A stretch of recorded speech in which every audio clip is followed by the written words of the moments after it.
Mesdames, Messieurs, merci de nous regarder de partout à Lubumbashi et dans le monde.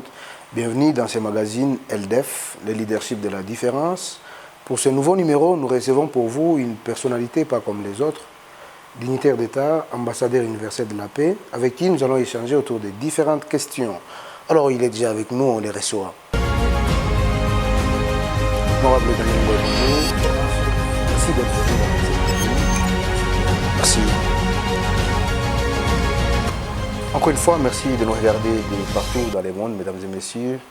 Je venais de le dire tout à l'heure, nous recevons pour vous un grand leader, une personnalité qui s'est démarquée parmi les autres. Il s'agit bel et bien de l'honorable Daniel Ngoy. Il est dignitaire d'État, ambassadeur universel de la paix, PCA également de l'ONGD TEGRA que nous allons décortiquer tout à l'heure. D'abord, avant que nous puissions l'accorder la parole, sa carte d'identité présentée en quelques lignes par notre rédaction. Daniel Ngoy, alias Tegra, homme d'affaires et entrepreneur congolais, né le 6 mai 1974 à Lubumbashi, de Juvenal Kyulu et Numbi Bernadette, ses parents. Il a fait ses études primaires à l'école Mutumbui dans la commune Roachi et ses études secondaires à l'Institut Mawazo, situé dans la même entité, où il obtient son diplôme d'État en latin philo. Très ambitieux, il se décide de poursuivre son cursus universitaire à l'université de Lubumbashi, où il obtient également en 2002 les diplômes des licences en droit privé et judiciaire. Bien avant, Daniel Ngoy a évolué dans plusieurs groupes juvéniles, notamment les Gélir, jeunes élites du Renouveau, une cellule poétique. Puis, en 1992, il intègre la famille Saint-Tété, une structure de réflexion de jeunes qui avaient les soucis de changer la réussite de leur avenir avec comme devise un pour tous et tous pour un.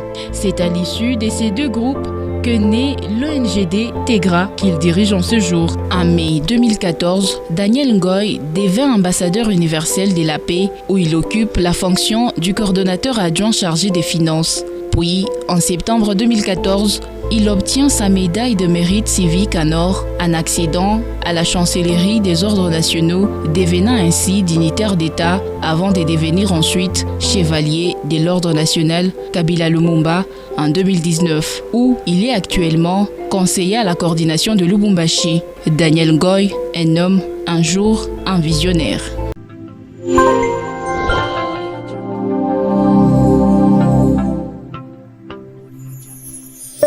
Voilà, honorable Daniel Ngoy, bonjour. Bonjour.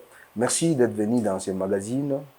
Tout d'abord, nous disons également merci à TEGRA ONGD qui nous a offert ces grands espaces pour les tournages. Vous êtes ambassadeur universel de la paix et dignitaire d'État. Dites-nous, depuis quand vous êtes devenu ambassadeur universel de la paix? C'est depuis 2014 que je suis ambassadeur de la paix et la même année dignitaire d'État. Alors, dignitaire d'État depuis les années antérieures. Aujourd'hui, nous assistons à des turbulences et des violences en RDC. Pendant que vous êtes ambassadeur universel de la paix, dites-nous, c'est par quelle magie vous êtes devenu ambassadeur universel de la paix? Il n'y a pas de magie pour devenir ambassadeur de la paix. Et il n'y a pas non plus de poste. On ne postule pas à ça. Mais c'est juste une vie à la normale et on constate l'impact que vous apportez dans la société.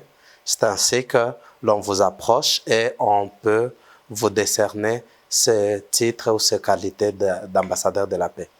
Alors, ambassadeur universel de la paix et dignitaire d'État que vous êtes également, dites-nous quel est l'apport que ces mérites vaut dans votre vie quotidienne. Y a-t-il des bénéfices ou ce ne sont que des sacrifices? Merci pour la question. Je crois qu'ambassadeur de la paix ou dignitaire d'État, nous n'avons pas beaucoup plus de bénéfices. C'est beaucoup plus le sacrifice, le dévouement que nous avons par rapport à la société et tout ce qu'on peut apporter de manière naturelle. Et je crois que par rapport à l'État, ce que l'État reconnaît, c'est ce que nous posons comme acte et il vous octroie un diplôme de mérite civique en tant que dignitaire d'État et en tant qu'ambassadeur de la paix, on vous octroie ces qualités-là. Alors, faites-vous la politique ou pas? La politique nous gère. Personnellement, je ne fais pas la politique, mais nous sommes gérés par la politique. Alors, si la politique vous gère et vous ne faites pas la politique, où est-ce que vous avez mené des efforts pour gagner ces médailles? Je pense que tout naturellement, tout est parti d'un constat et d'un souci. Lorsque nous voyons qu'il y a certains vides et nous voyons qu'il y a quelque chose qui manque dans la société, nous nous sommes évertués à pouvoir, n'est-ce pas, apporter les quelques petites solutions avec nos moyens de bord. Et généralement, dans des milieux très reculés où nous n'avons même pas d'appui, il n'y a même pas un intérêt particulier. Mais quand vous posez ces actes ont un impact. Et c'est cet impact qui a fait que nous soyons connus et qu'on puisse nous reconnaître en tant que tels. Ah ben, dites-nous au jour d'aujourd'hui, ambassadeur universel de la paix en RDC, alors que nous assistons à des violences, des turbulences dans la province du Haut-Katanga en particulier, en RDC en général, avez-vous déjà pensé à s'impliquer dans le cadre de vulgariser la paix? Ok. 2 médailles, oui, mais au-delà de ces 2 médailles, je crois que il y a eu 3e médaille, de celui de chevalier de l'ordre. C'est que là, nous avons déjà accédé à l'ordre Kabila Lumumba. Alors, par rapport à la question que vous posez, si nous nous sommes déjà évertués dans le domaine de la paix par rapport à des turbulences, vous devez retenir une chose, c'est que les turbulences proviennent de quelque part. Il doit y avoir des causes par rapport à ça. Et s'évertuer dans le domaine de la paix, c'est un champ qui est trop vaste, où chacun doit apporter ce qu'il peut apporter. C'est ainsi que vous verrez que les autorités ecclésiastiques apportent la paix selon eux. Et en tant qu'ambassadeur de la paix ou en tant que dignitaire d'État, nous avons une façon d'apporter la paix. Et notre façon d'apporter la paix, c'est de combler les vides qui manquent dans un domaine ou dans un autre. Par exemple, lorsque vous avez quelqu'un qui est malade, qui ne sait pas se faire soigner, l'ambassadeur de la paix que je suis, je peux intervenir afin d'apporter la paix dans ce domaine-là. Quelqu'un qui manque à manger, on peut apporter quelque chose. Il y a des hôpitaux où on peut soigner, mais il y a manquement de produits. Nous pouvons faire une action dans ce sens-là. Donc, le champ étant vaste, ce que nous faisons n'est qu'une portion dans un tout où chacun apporte ce qu'il peut. Eh bien, mesdames et messieurs, nous recevons pour vous l'honorable dignitaire d'État Daniel Ngoy, avec qui nous sommes en train de décortiquer différentes questions d'actualité. Ceci nous renvoie à aborder notre 2e thématique qui est l'ONGD TEGRA. Vous l'avez déjà entendu, vous l'avez déjà lu quelque part.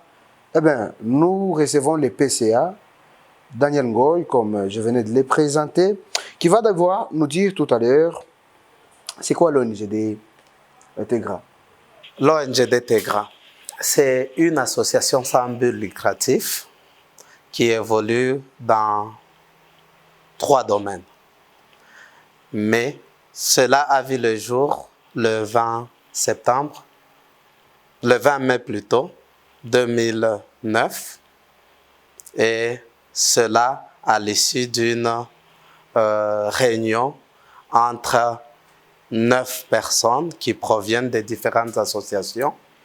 Entre autres, Jeunes élites du Renouveau, c'était une cellule de la poésie. Il y a la famille Saint-Tété, le groupe de réflexion qui a commencé à se donner des conseils pour savoir comment réussir dans l'avenir. Et Greya, groupe de réflexion des jeunes de la Rouachi. De cet ensemble est née, n'est-ce pas, l'idée de créer une association sans but lucratif dénommée TEGRA ONGD. TEGRA ONGD, un acronyme. Qu'est-ce que cela veut dire? Oui, ça veut tout simplement dire temps de la grâce. Temps de la grâce. Ouais. Alors quels sont les objectifs ou quels sont les projets qui regorgent cette organisation? Oui, l'ONG a plusieurs projets qui sont regroupés en 3 projets, c'est-à-dire en 3 objectifs. Premièrement, c'est la santé, l'éducation et l'agro-pastoral. Alors, la santé, l'éducation et l'agro-pastoral. Vous êtes président du conseil d'administration. Dites-nous, quelle est votre vision à la tête de cette ONGD? Ma vision en tant que PCA, c'est celle de voir TEGRA s'implanter partout en République démocratique du Congo, beaucoup plus dans ses périphéries. Honorable Daniel Ngoy, vous souhaitez à ce que TEGRA soit implanté partout en République démocratique du Congo, puisque TEGRA ONGD vise à satisfaire tant soit peu les besoins de la population. Alors, quelle est la part de la population dans cette structure? La population, c'est la première bénéficiaire de tout ce que nous sommes en train de faire, parce que tous nos projets sont focalisés aux besoins de la population. Surtout, nous visons une population démunie, une population privée par rapport aux structures étatiques. Raison pour laquelle nous pensons qu'à chaque fois que nous implantons une activité dans un coin, les premiers bénéficiaires, c'est la population d'abord qui bénéficie de nos services à moindre coût, si pas de manière gratuite, mais aussi des services de qualité. Et de deux, c'est la même population qui bénéficie de ce que nous faisons comme service, parce que nous recourons à la main-d'œuvre locale. Lorsque nous arrivons dans un milieu, les gens qui rendent service, nous les prenons dans le milieu, et ce qui fait que c'est une occupation qu'on donne à ces gens-là, et nous réduisons le taux de chômage, et puis nous contribuons à la stabilité de certaines familles. Mesdames et messieurs, nous poursuivons ces magazines. Nous allons d'abord suivre cet élément de l'ONGD TEGRA, mais avant cela, suivons d'abord cette transition.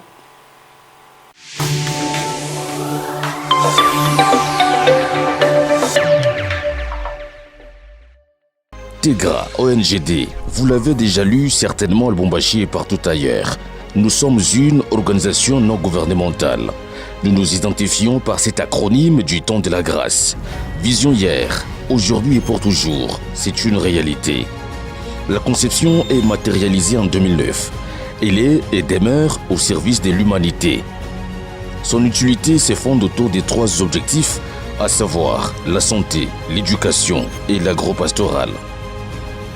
Dans tous les domaines, nous avons démontré notre détermination à impacter positivement les Haut-Katanga. À son actif, TEGRA ONGD dispose d'une salle de conférence qui sert de cadre d'échange. En plus, elle compte 5 structures de santé bien construites et équipées pour assurer les soins de qualité. Ces structures sont implantées à Lubumbashi, Kambove et à Sakania. Nous contribuons aussi à l'éducation de nos enfants. Nous sommes visibles par les complexes scolaires techniques TEGRA, le collège TEGRA, l'Institut technique médical et le centre de formation professionnelle et métiers. Dans l'agro-pastoral, nous avons été capables de cultiver 16 hectares de maïs et 3 hectares d'haricots. Le NGD compte aussi 15 étangs de tilapia sur les 100 dans le projet. Elle est aussi dans la culture des fruits. Seul l'élevage est en perspective. L'initiateur de cette grande vision est le dignitaire d'État et ambassadeur universel de la paix, Daniel Ngoy, lui-même le président du conseil d'administration de TEGRA ONGD, assisté par quelques autres membres cofondateurs. TEGRA ONGD, ensemble, c'est possible.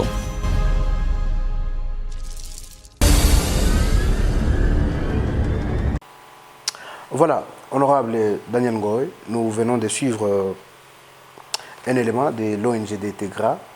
Nous avons vu 3 projets, l'éducation, l'agro-pastoral, mais également la santé, qui est votre cheval de bataille, bien entendu. Dites-nous, où est-ce que vous trouvez les fonds pour arriver à poser toutes ces actions en faveur de la communauté? Monsieur Lee, jusqu'ici, l'ONGD TEGRA évolue avec les contributions de ses de ce membre. Nous n'avons pas jusqu'ici des subventions ni l'appui concret de l'État congolais. Donc, si je peux dire en bref, jusqu'à ce moment quand nous parlons, l'ONGD vit de cotisation de ses membres. N'avez-vous pas un bailleur de fonds? Jusqu'ici, on n'en a pas, mais c'est un souhait. C'est un souhait. Alors, est-ce que pensez-vous que les cotisations, soit les fonds collectés par les membres, sont-ils suffisants?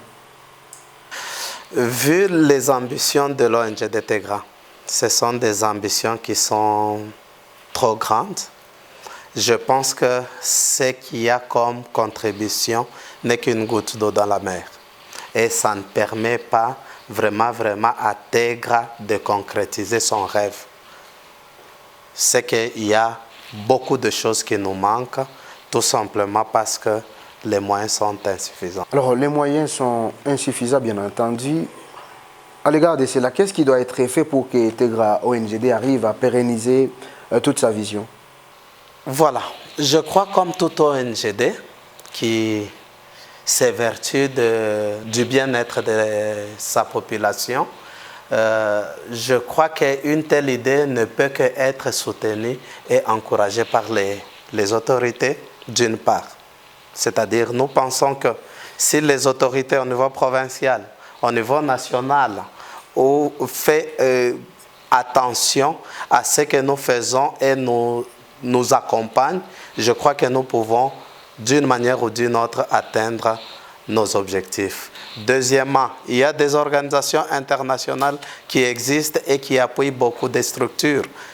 Mais si ceux-là, ils peuvent accompagner les ONGD qui existent et qui ont des preuves d'existence, je crois que cela peut apporter beaucoup dans la société. Comme vous le savez, quand nous sommes en train de parler, s'il existe beaucoup d'organisations, de faits, mais qui ont des financements et des soutiens.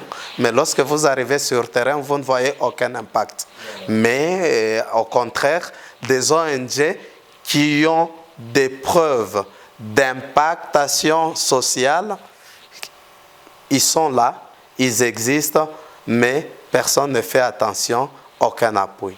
À vous entendre, l'État congolais, soit certains organismes internationaux soutiennent les ONG fictives, bien entendu, en lieu et place des ONG à impact visible. Est-ce que avez-vous déjà mené les démarches quant à ça? Il y a de ces démarches qui se mènent d'une manière ou d'une autre. Nous sommes dans des processus par rapport à l'État.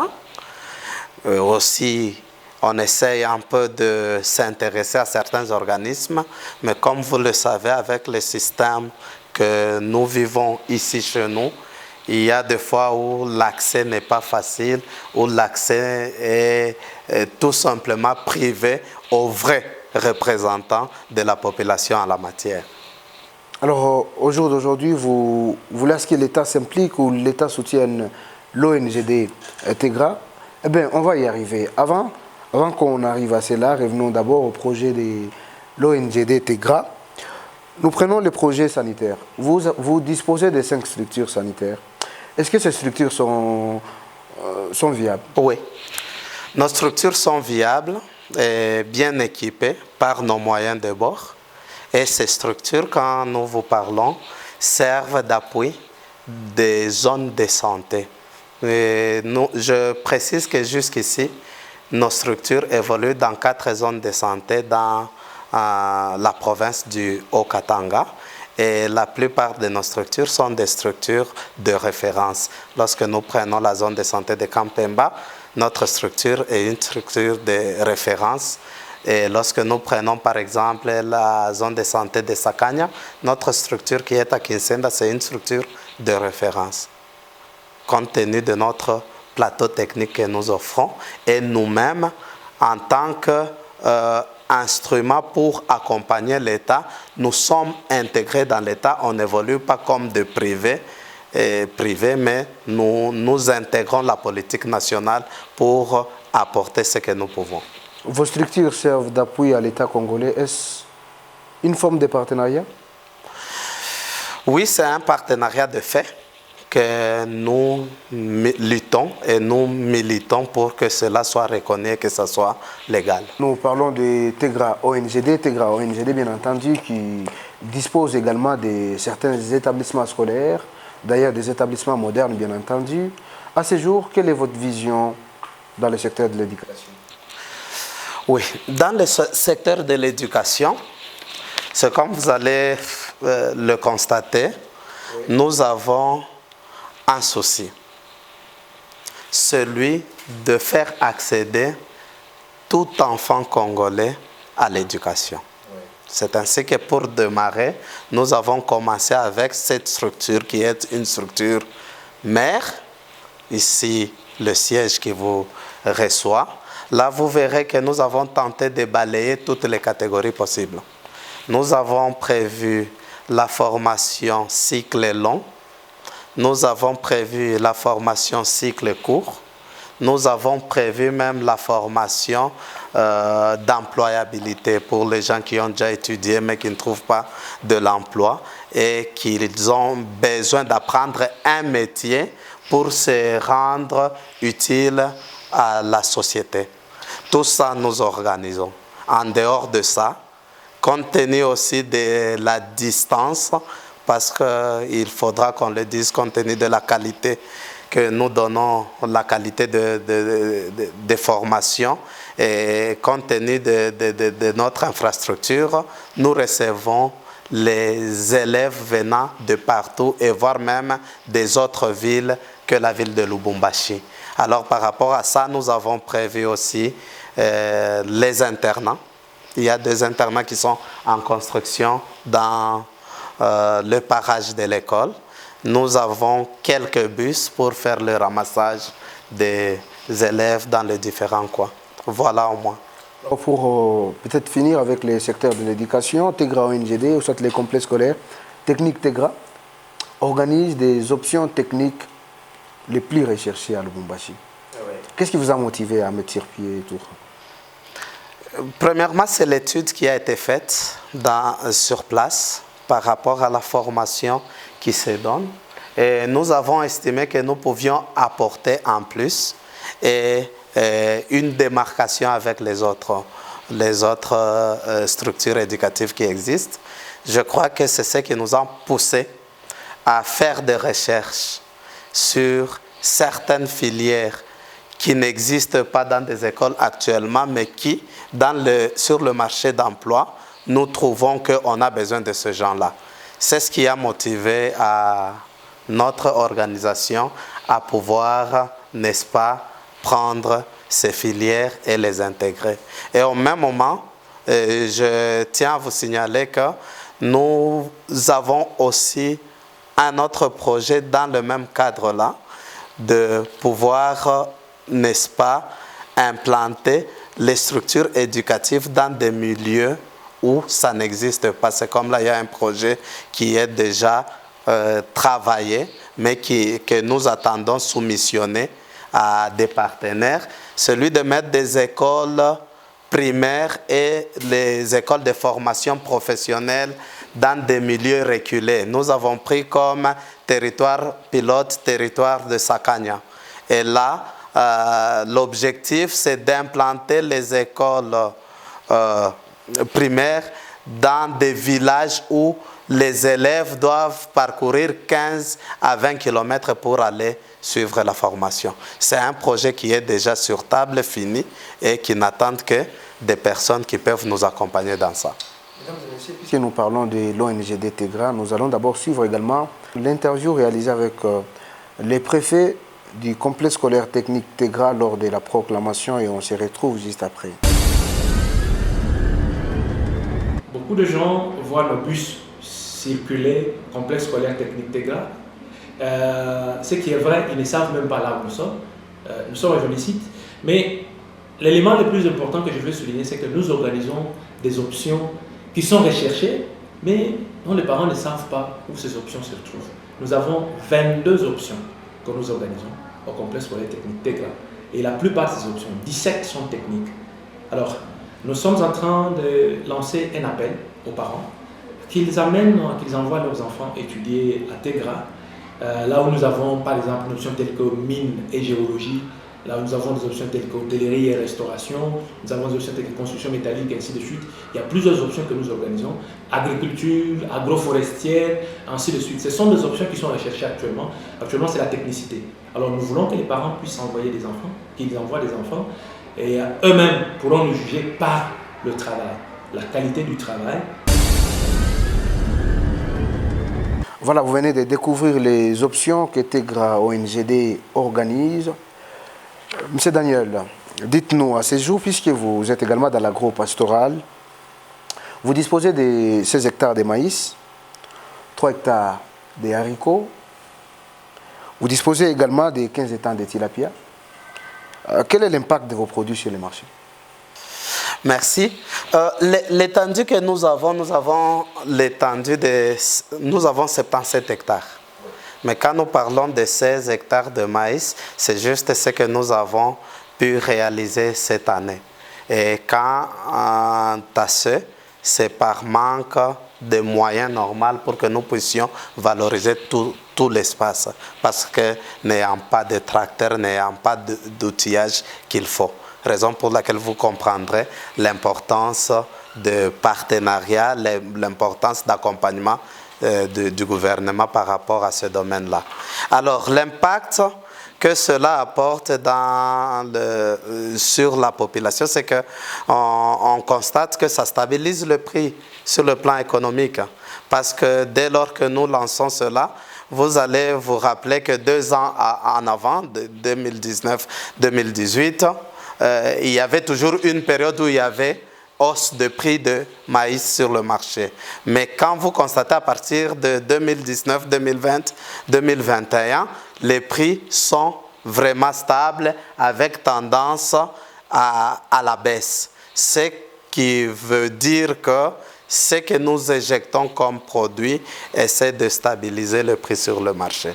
Eh bien, PCA de cette structure ou de cette ONGD, quelles sont les difficultés que rencontre l'ONGD Tegra ou Temps de la Grâce? Voilà.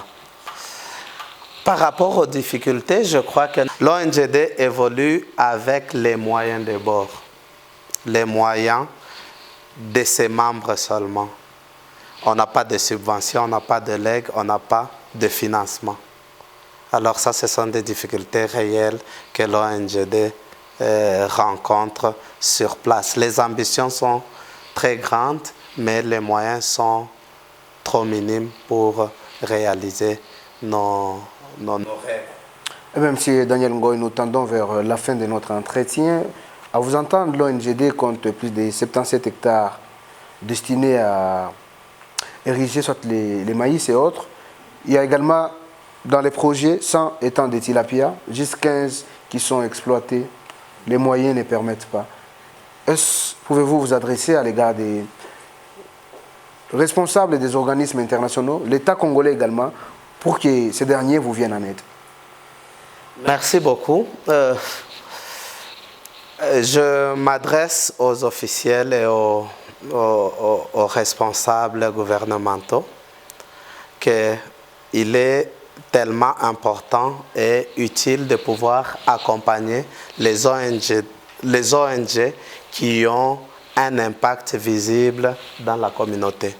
Nous savons que les moyens existent, mais dans la plupart des cas, ce sont des organisations de fait qu'on est en train de soutenir. Et les vraies organisations manquent de soutien normal.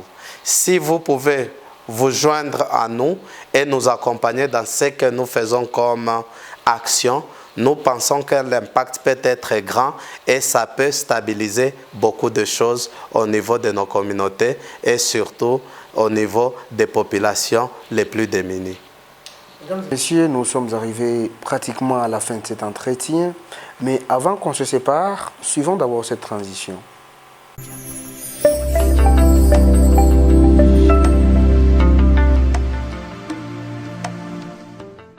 Honorable Daniel Ngoy, nous sommes arrivés à la fin de cet entretien.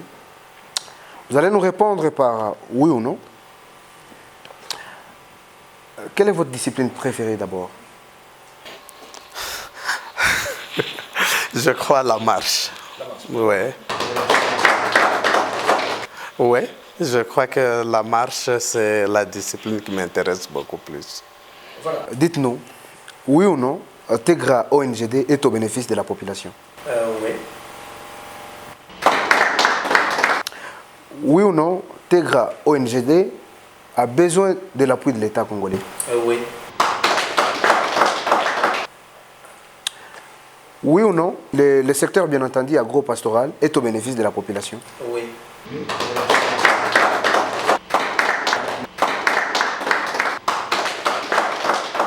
Mesdames et messieurs, ça sera la fin de ce magazine. Merci à tous de nous avoir suivis et à très bientôt.